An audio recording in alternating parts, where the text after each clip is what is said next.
Hey, welcome everybody. Happy Thanksgiving week. How are you doing, Liz? Oh, great. Thank you. Are you going to cook for Thanksgiving or are you going somewhere? Nah, I'm just gonna get a big pile of tofurkey and then I'm gonna put it in the oven and then I'm gonna throw it in the trash just because no one should eat tofurkey. It is terrible. I said earlier today. No, I'm just gonna get some pies and sit down in front of my pies and enjoy the weekend. How about you? Yeah. We're not big pie people though. What pies do you? What? Yeah, I know. I don't do the pie thing very well. What pies Man. do you have?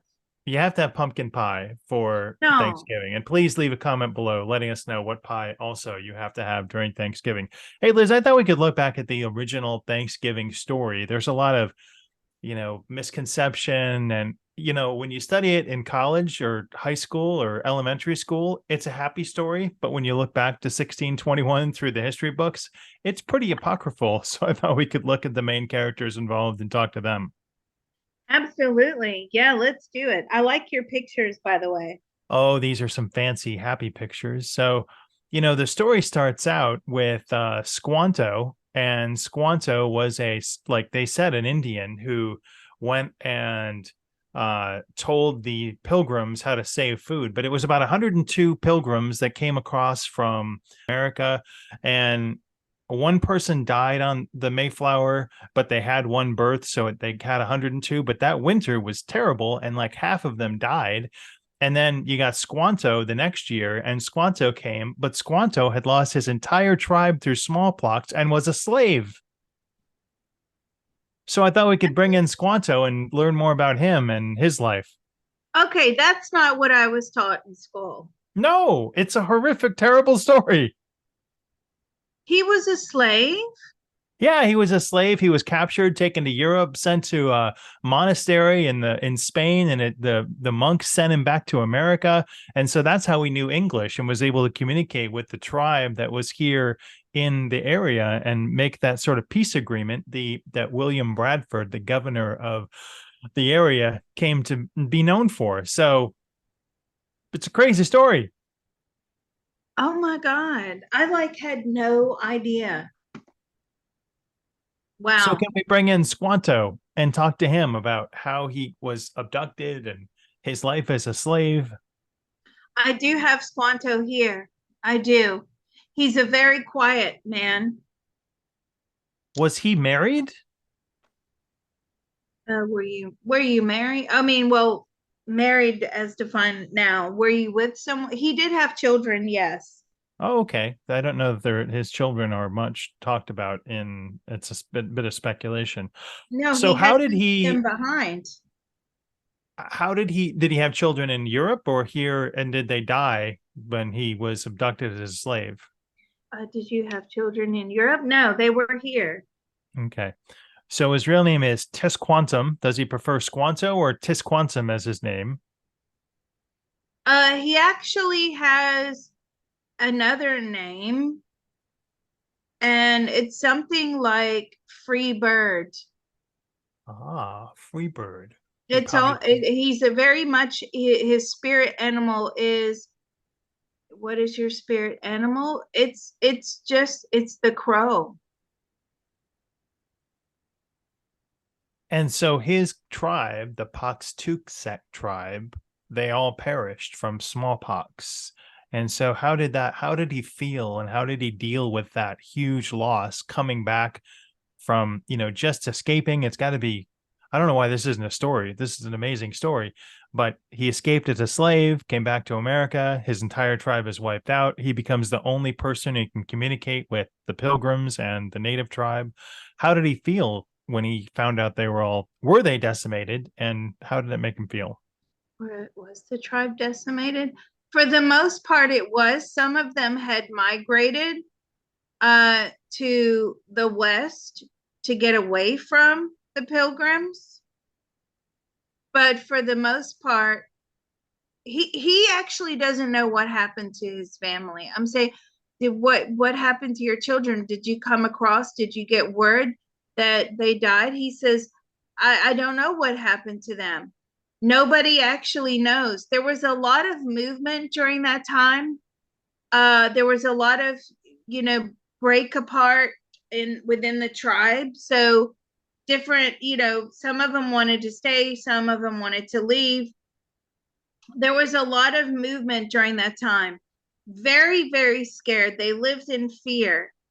And sorry, and what was the rest of that question? Did he escape, or did the Franciscan monks in Spain grant him freedom and let him go back to America, or suggest he go back to America? Did you escape? No. He so he didn't escape himself, but I do feel what he's telling me, as which is, was it a Franciscan monk? Yes. Uh they basically freed him and put him back on a boat to go back because they thought that what was going on was very cruel. He was like paraded around for people to look at. He was almost like a circus act. Oh,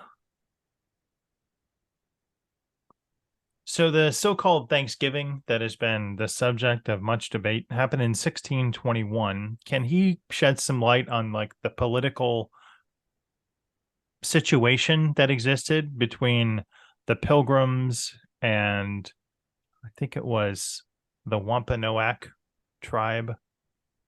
So what was the political situation back in 1621? What was it? We were scared of the Pilgrims. They had so much power. They had weapons. They had written language. They had education. They had so many more things that were advanced, he says, compared to the tribal way of life. They were very, he's saying they were like very innovative. They knew how to mass produce. Whereas he says we believed more in nature and the spirit of nature. So if nature was producing a lot that year, we were thankful for nature producing a lot. He says the pilgrims, they basically, you know, they believed in growing their own, whereas he says the native Americans, it was more wild. It was more like a rewilding project than like crops, is what I'm getting. Has Squanto incarnated since crossing over? Crossing over 4 times. And were those Native American incarnations, or did he move into other ethnicities? Did you move into other ethnicities? No, but he was actually aborted twice. He was a what? He was aborted. So the mother that was carrying him actually aborted him twice. What does that do to the soul journey? What does that do to the soul journey? Well, it brings about, you know, a lot of feelings of rejection. Um, that's quite difficult. Those feelings of rejection, like from his perspective, am I not good enough? Listen, I know this is a controversial topic. I'm only reporting what I see here. Yeah, I don't want to Okay. touch that with a 10-foot totem Right. pole, but since you brought Exactly. it up, okay. Right. But it brought about a lot of feelings of rejection. And so those are feelings that he has to contend with and emotions. And he has to find a vessel to come down in that isn't going to reject him. So that was really difficult for him. And that happened to him twice. What about the other 2 lifetimes? The other 2 lifetimes, one, he died as a small child, again on the reservation, again through illness. And what about the other one?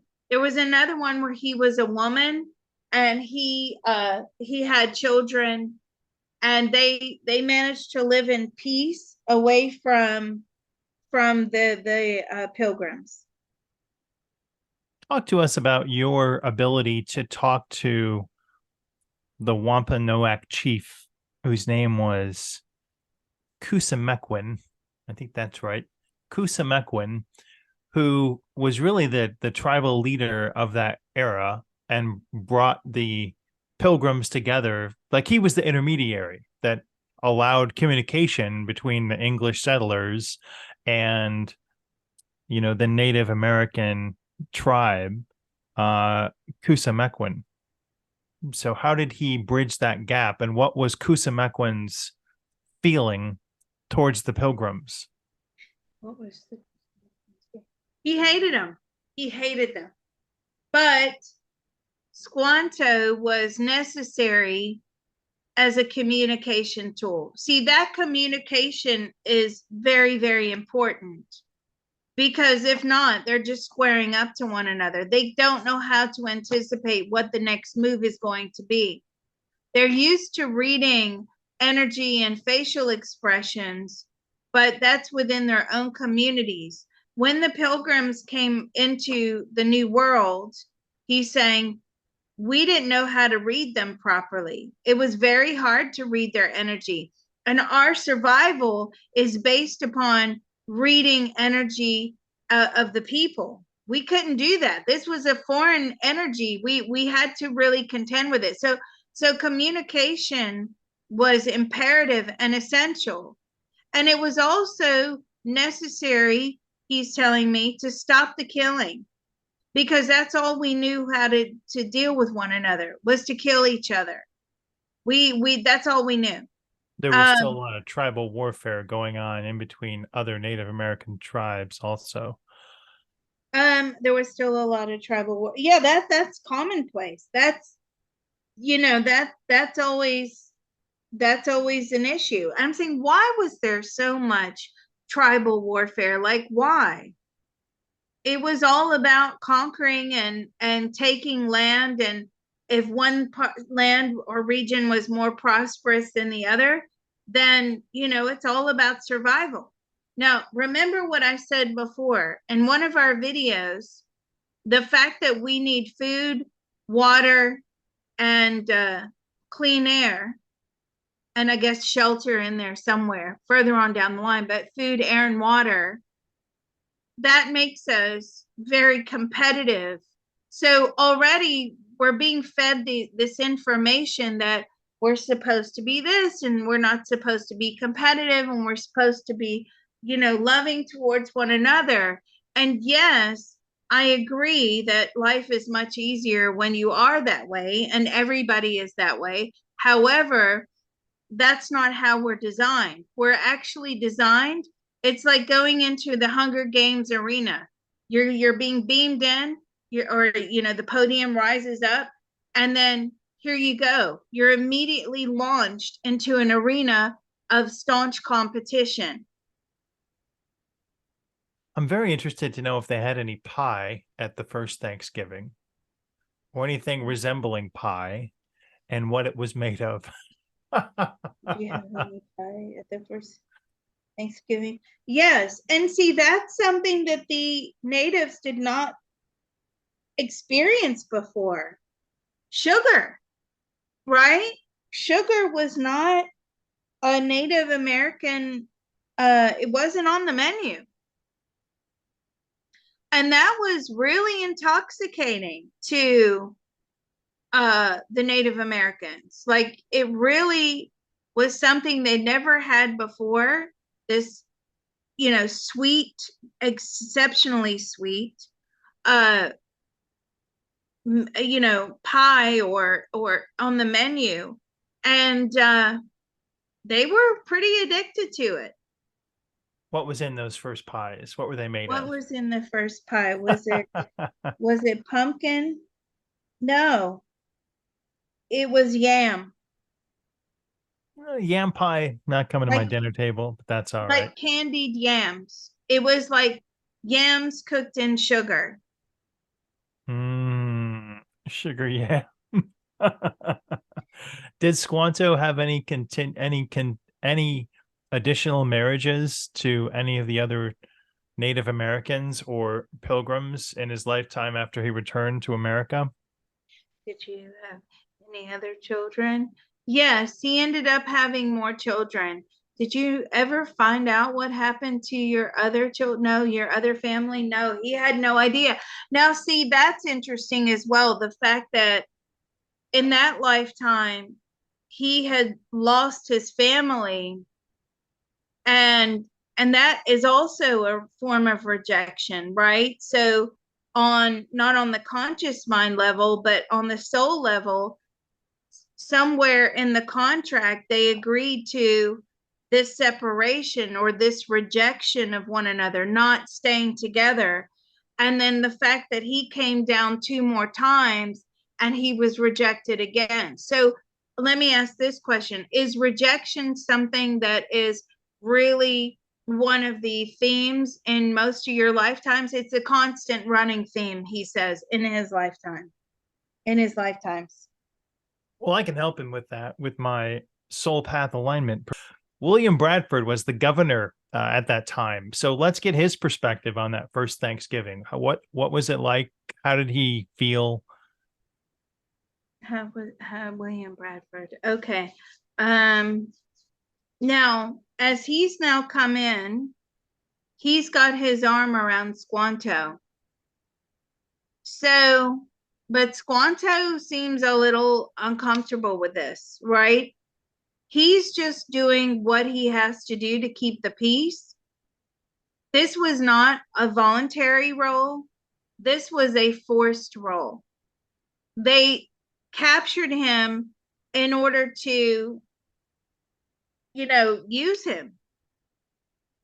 That's why he was captured. He was shown off in Europe. He was forced to learn and communicate in English. His English wasn't great, but it was doable.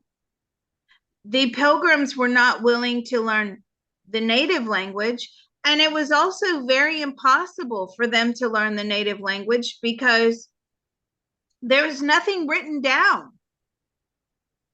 There was no, like, was there an alphabet? I mean, there was a bit of an alphabet, but was it really structured in the way that the English language was? No, there was no real structure to it. So he, that's why he had to learn English. They couldn't teach the pilgrims their language, and nor did they want to. That's coming through very strong. Nor did they want to, because they never trusted them. And giving them that tool of knowing what they're saying to one another was actually very dangerous. At least they could make commands between one another. So, like, if they didn't trust somebody, they could say it in their own language, like, hey, I don't trust him. I don't think he has good intentions. I'm looking at his energy or her energy field or whoever. And I'm worried about what they're going to do to us. So they could communicate that in their own language without the pilgrims who would have been standing there at the time picking up on that. So how did the first Thanksgiving come about? The pilgrims actually invited the natives. The pilgrims invited the natives. And so they said, hey, come on in. And keep in mind, William Bradford just lost half of his colony. 50 people had died the year before in that winter due to sickness and just cold and not being able to survive. And so that's the situation at this time. It's a horrific. How did he feel about losing half his colony of people that he promised to come to the new land from Netherlands? Um, it was terrible. It was a disaster. The whole thing of coming to the new world wasn't working out well at all. They were at war. They didn't know how to survive on the land. They didn't know how to grow anything. That it was totally alien to them. and they were malnourished.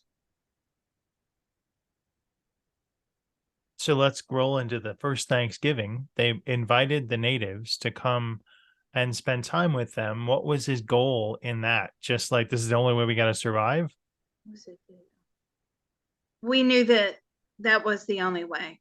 It was the only way to ensure survival in the new world, was to make friends and learn from those that have already lived here and have adapted their lives and structured in such a way around the seasons, because I feel the seasons were very brutal.